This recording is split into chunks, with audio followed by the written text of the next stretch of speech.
the last few minutes, President Trump announced that Project Freedom was being put on pause, that sort of guiding of commercial ships through the Strait of Hormuz. If he does pull off a peace deal with Iran, given that the elections are still 6 months away, is it actually still plenty of time for him to turn this around and say, look, we pacified Iran, we've cleaned them up, we scored a victory in the war? Could he still turn this into a victory for the Republicans?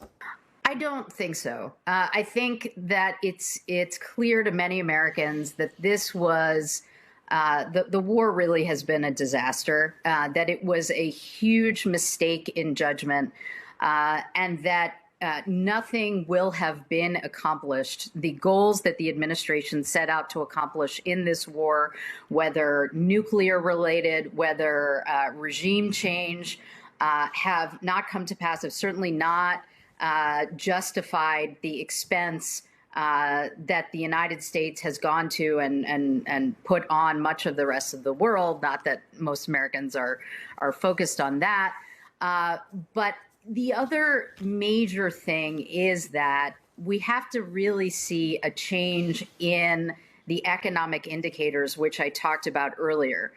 And most economists think that is going to take a substantial amount of time, even if the war is to end today, even if the Strait of Hormuz is to open up. It's going to take a substantial amount of time for prices to come down, including gas prices, grocery prices, inflation to come down.